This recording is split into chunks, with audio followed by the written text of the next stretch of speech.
Mathilde Panot, Bonjour. quel est le sens de votre visite à Marseille aujourd'hui?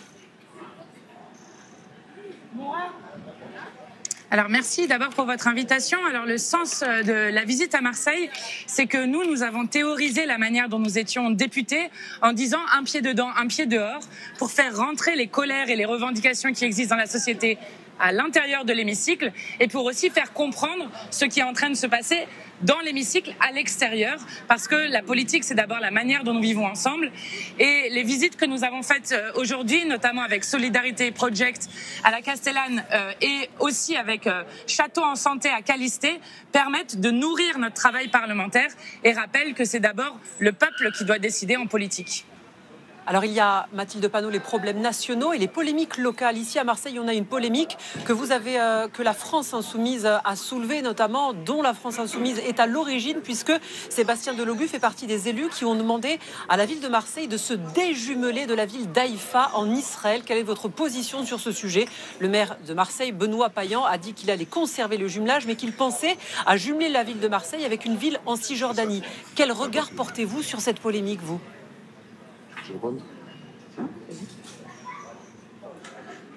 Je pense que la question m'est posée, mais on a expliqué lors de cette conférence de presse qu'il fallait absolument geler le jumelage avec Haïfa. Le maire de Marseille nous explique que c'est une ville de paix. Or, dans cette ville, je le rappelle quand même, il y avait pratiquement plus de 90% de la population palestinienne qui a été chassée de cette ville, qu'il y a des usines dont 85% des drones qui sont donc apportés à l'armée génocidaire israélienne sont produits là-bas. Et donc nous appelons du coup à un gel du jumelage pour éviter de montrer un visage qui est un visage de soutien à travers le jumelage. L'argument qui est porté notamment par la mairie de Marseille est de dire que dans cette ville d'Haïfa, il y a régulièrement des manifestations anti-gouvernement israélien, anti-Benjamin Netanyahou. Qu'est-ce que vous en faites de ça? Oui, c'est des manifestations qui sont faites par le peuple palestinien et il faut quand même aujourd'hui se rendre compte que l'aspect économique sur cette ville, c'est quand même plus de 4 milliards de chiffre d'affaires qui est fait en 2024 par rapport au génocide en cours. Et donc, c'est une preuve aujourd'hui qu'il faut donner parce que la France se doit d'alerter, de prendre des décisions fortes pour essayer à tout prix d'arrêter ce génocide en cours à Gaza. Je vous rappelle quand même qu'il y a plus de 55 000 personnes qui sont décédées de l'autre côté de la Méditerranée. Et nous devons aujourd'hui d'avoir des positions fortes face à cela. Une dernière question pour monsieur Sébastien Delogu. Ensuite, on reviendra à Mathilde Panot. Hier, il y a eu une autre polémique, la venue de Dominique de Villepin, l'ancien Premier ministre, à Marseille pour assister à la commémoration de l'appel du général de Gaulle, les 85 ans de cette commémoration. Sa famille politique, de droite notamment, lui a reproché de se prononcer en faveur de la cause palestinienne. Il était, on l'a vu notamment, à côté de vous, Sébastien Delogu. Est-ce que vous avez échangé et qu'est-ce que vous vous êtes dit si c'est le cas? Oui, écoutez, j'ai de façon républicaine accueilli l'ancien Premier ministre à Marseille. Il est venu sur un moment qui était un moment de cérémonie à l'appel du 18 juin du général de Gaulle. Je lui ai je l'ai félicité pour ses prises de position en Palestine, mais ça reste une personne de droite et comme vous pouvez le constater, ici à Marseille, Martine Vassal, qui est de droite, elle a plus est noyée complètement dans des positions d'extrême droite et Benoît Payan, lui, de droite. Donc nous essayons de faire le ménage dans tout ça et de prôner un appel à la paix et toutes les enfantillages qui se tournent autour de cette polémique n'a aucune valeur à mes yeux. Moi, ce qui m'intéresse, c'est d'être auprès de la population et d'essayer de changer de façon concrète la vision qu'on peut avoir de ce monde politique. Mathilde Panot, un mot sur les municipales. 2026 sera une année de municipales lors des élections européennes ou encore législatives. La France Insoumise a fait de bons scores à Marseille et aussi dans le département. Mais selon les derniers sondages qui concernent les municipales, eh bien la France Insoumise recule. Quelle stratégie pour vous pour tenter de nouer des alliances ou de faire de bons scores à cette élection municipale de Marseille? Quelle stratégie nationale à pouvoir appliquer au niveau local? C'est pour ça que la question est pour Mathilde Panot.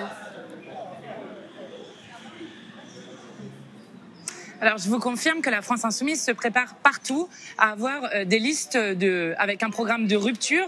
Et je rappelle que la France Insoumise est aujourd'hui la première force politique du pays et a été, sur les 4 dernières élections, la première force politique de gauche à Marseille. Je le dis parce que lorsque vous me parlez de sondages, je ris un peu parce que je vous rappelle qu'en juin et en juillet dernier, lorsque 27 sondages sur 27 tous sans exception disaient que l'extrême droite allait arriver en tête, eh bien par la mobilisation populaire exceptionnelle dans les urnes, non seulement l'extrême droite est arrivée 3e, la Macronie a été battue, mais c'est nous qui avons emporté l'élection. Et donc, je vous confirme que nous avons toute légitimité à présenter partout en France et à Marseille en particulier un bulletin de vote de rupture qui sera d'ailleurs pas seulement des listes insoumises, mais des listes d'union populaire avec quiconque est d'accord sur ce programme de rupture. Selon vous, est-ce que Sébastien Delogu ferait un bon candidat?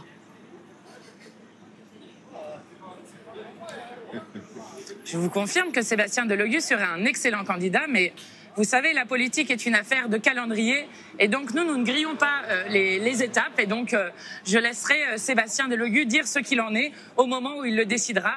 Mais je vous rassure sur ce point-là, encore une fois, la France Insoumise se prépare et sera prête à gagner des municipalités un peu partout dans le pays.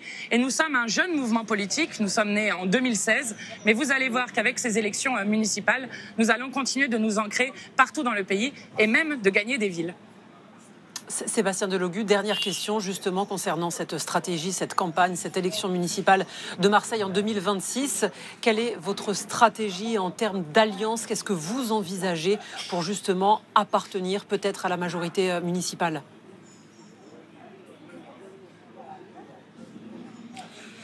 Tout ce que j'ai à vous dire sur ce point-là, c'est que nous avons commencé du côté de la France Insoumise à élaborer un processus électoral où nous devons désigner des chefs de ville et des chefs de file à travers toute la ville et dans tous les arrondissements.